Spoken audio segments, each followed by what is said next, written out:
Hey boys and girls, welcome to grade 4 mathematics.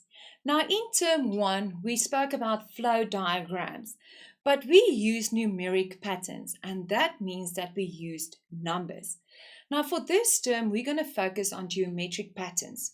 So today's lesson is about the input, the rule and the output using a table. Here's an example for you what the table can look like when I use it vertically. But in grade 4, we like to use a table that goes horizontally. Let's look at the geometric pattern and complete a table to find the next pattern. Now, when you draw your table, you will have two rows, row number 1 and row number 2. And at the bottom, you will write your rule. That's step number 3. So the input will be each of the pictures. So here I've got input number 1, input number 2, input number 3. So that is the geometric pattern or the diagrams going from 1 up to what I have. So the input is 1, 2, 3, and then it can carry on 4, 5, 6, and 7. And then here at the output, you write down what you see. You can even write with the output total of circles.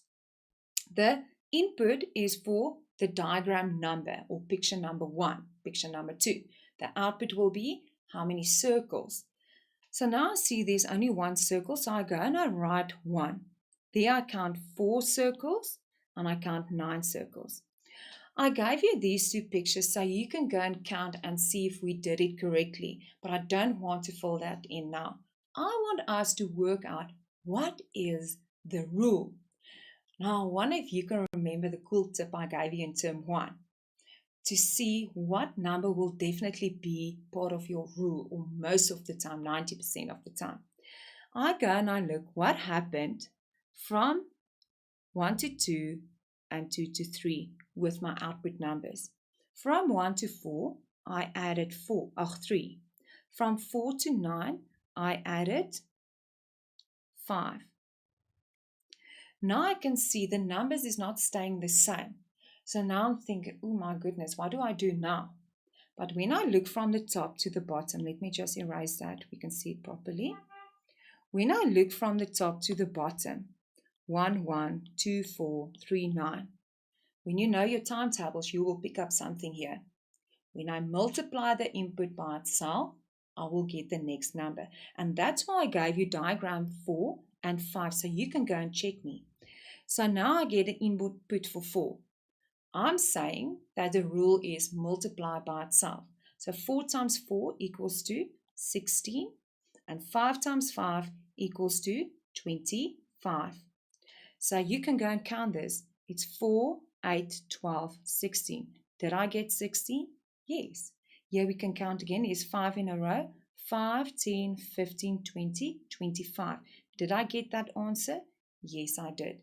So when you get the rule, you can go and write it down. Rule, input times itself. And that will be your rule. When we look at another pattern, geometric pattern.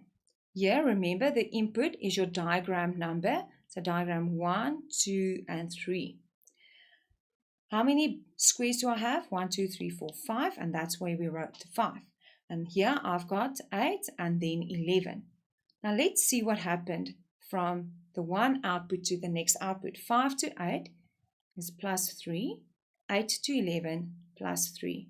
And this is, we can use this tip. It added the same number the whole time, which means it will most probably be part of your rule. And we know that it went bigger, so I'm going to multiply or I'm going to plus. We always start with multiplication. What you do is you take your input value, you use a rule that you think is going to work. Now I know, teacher said, I can use the added number and multiply it. So I'm going to go and say 1 times 3. But it equals to 3, not 5. What do I need? I can say plus 2. So 1 times 3 equals to 3, plus 2 equals to 5. But remember what I said previously or in term 1? test it on 3 of your input numbers to make sure it works. Not on the first 2, at least 3 numbers in your input value. So let's test it. 2 times 3 equals to 6, plus 2 equals to 8. The next one, 3 times 3 equals to 9, plus 2 equals to 11. So what will the rule be? The rule will be times 3, or no, with what am I going to time or multiply it with? Remember to write that down. Input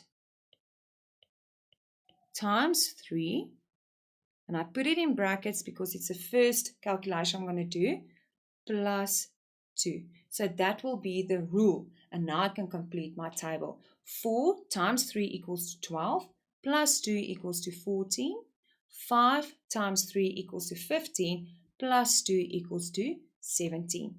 And that's how easy it can be. Enjoy, boys and girls, and please remember to study and learn your timetables. Goodbye, boys and girls.